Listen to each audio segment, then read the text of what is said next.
Okay, today I'd like to discuss the Milwaukee Bucks and specifically what the team in general and Giannis Antetokounmpo in particular need to work on going forward.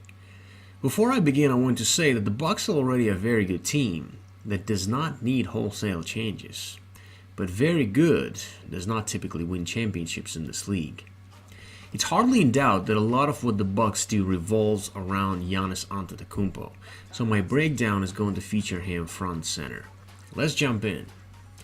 The first and the more obvious one is free throws. The Bucks shot 73% from the free throw line this season. And that's pretty bad for a team that doesn't have a Dwight Howard or a Shaq on it. Giannis' free throw percentage is 63. Considering that he takes by far the greatest number of free throws on that team, it's perhaps not surprising that the overall percent is rather low. So the onus falls squarely on Giannis' shoulders to improve his free throw shooting this offseason. This is certainly the most glaring thing to improve, so I will stop it right here. Let's move on. The next topic is game tempo. Milwaukee needs to push the ball a lot more than they do. What allows you to push the ball in transition is playmakers, of which there is a shortage on the team. The Bucks need to develop their guards into better playmakers. When I say playmakers, think Manu Ginobili, Rajon Rondo, Draymond Green, or Chris Paul. Giannis is actually Milwaukee's greatest asset in transition, because nobody can guard him one-on-one, and when he pushes the ball down the other team's throat, he either scores or draws a foul. But as we saw in the Toronto series, Giannis is not too comfortable in the role of a playmaker down the stretch in close game situations. And in my opinion, that is simply due to the fact that he's not fully confident in his ball handling ability. So that is something for him to work on this offseason. Let's look at some of the simplest situations when the ball needed to be pushed against Toronto in Game 6. And there's a miscommunication, Lowry makes a shot, and the ball has to fly right here. Watch how slowly they advance it up the court. Then, alright, now the defense is set, so Giannis tries to do something, obviously doesn't work, and at this point, all you can do is count on your ability to score one-on-one, which again, only a handful of players have in this league in the first place. It's just a really difficult way to win games when you have to rely on your players' one-on-one ability to score. Alright, so let's look at this possession here. This ball has to find George Hill in transition for a breakaway layup, and somehow it doesn't. And the reason is because Connaughton is not comfortable passing that ball in tight quarters, so he finds George on the three-point line. George then misses Ilyasova under the rim, again because George is not a very good playmaker himself. So they end up with this broken up possession where nobody knows what to do. Here's another example. So Kawhi Leonard at the line makes a free throw. So the ball has to be pushed right there. So what these guys are doing is, they're walking it up the floor. All right, George Hill screen. He goes left. Right there, George Hill needs to attack Ibaka. Instead, he goes back, finds a mismatch at the three-point line. Nothing there, and instead they end up doing what? Shooting this misbegotten shot. So that's another example right there. Here's yet another example. Right there, the ball has to be inbounded quickly and pushed up the floor. Instead, they choose to walk it up. The defense is already set. It's getting really difficult here, so they're searching, nothing. Drives, Leonard helps, 1-on-1 against Leonard. Passes off and nothing. See right there, they're panicking already, don't know what to do. This is a waffle basketball. So Bledsoe ends up shooting this crazy shot. Obviously nothing comes off it. End of possession. Alright, here's another example right there. So Kawhi bricks a three. Chance for Milwaukee to push. For some reason, Middleton picks up the ball. I don't know why. He does this. Turns the ball over. And that's how the night ends. That pretty much won the game. Alright, let's look at this example now. So, Toronto is on the attack. Very stagnant, not a very good possession right there. So Kawhi turns the ball over. Right there, an opportunity for them to push the ball. George Hill needs to keep going right there to draw Siakam and Van Fleet a little bit closer and then pass it off to Bledsoe for a layup. Instead, he stops, passes the ball to Antetokounmpo. What a strange decision. Again, the lack of playmaking ability.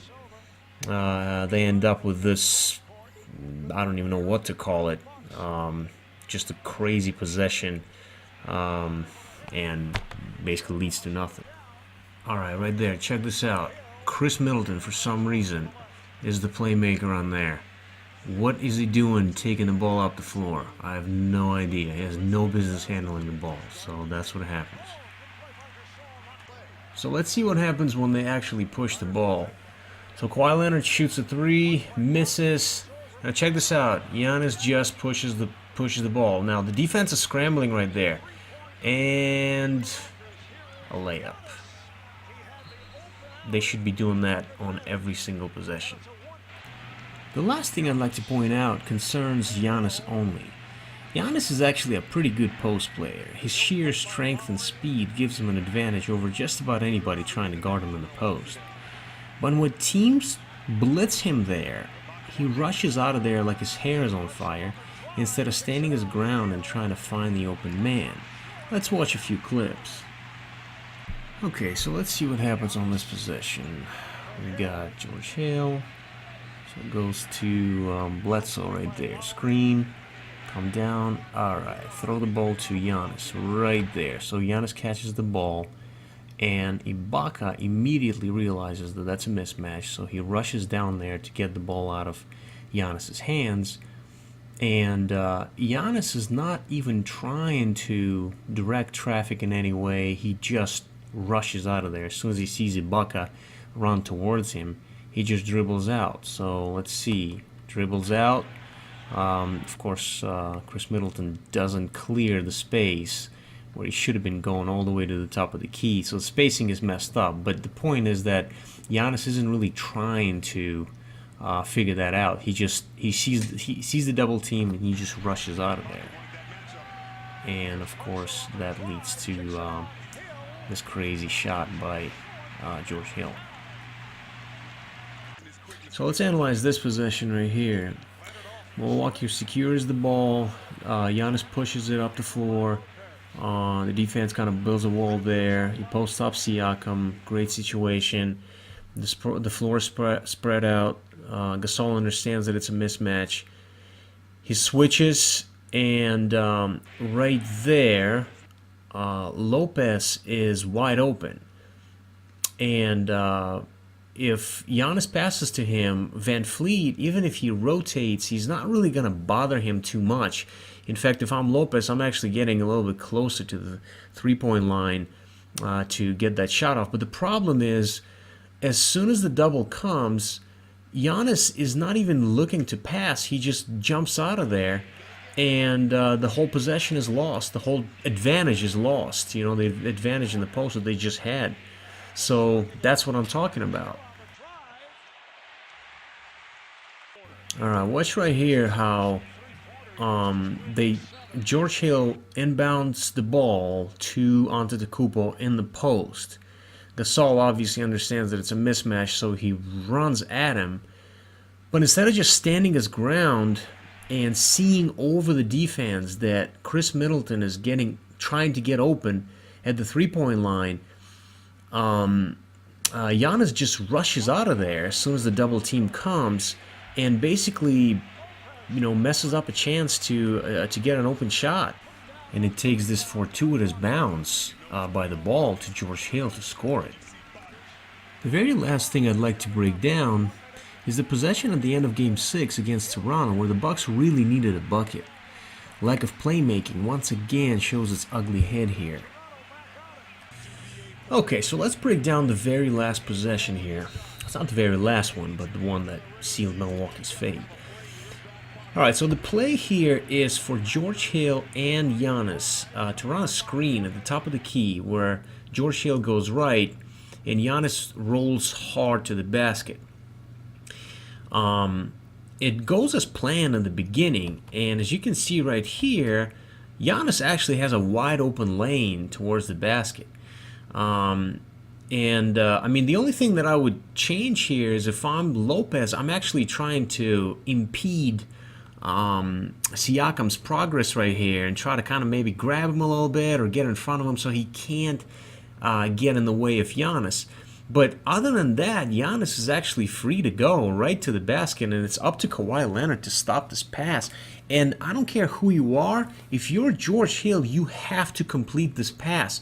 You either have to pass it between this gap right here, between Kawhi and Van Fleet, or throw it so high up that Kawhi can't reach it and let Giannis catch it right at the basket. Instead, Hill throws it behind Giannis, almost to the free throw area. This ball should be much closer to the basket because Giannis is getting ready to take off towards the basket right now. And I guarantee you that's not how the play was designed. So once again, I've said it a million times, lack of playmaking ability. This brings to a conclusion my breakdown of the Milwaukee Bucks. There's no doubt that there are myriad other things to work on, not just for the Bucks, but for every team during the summer.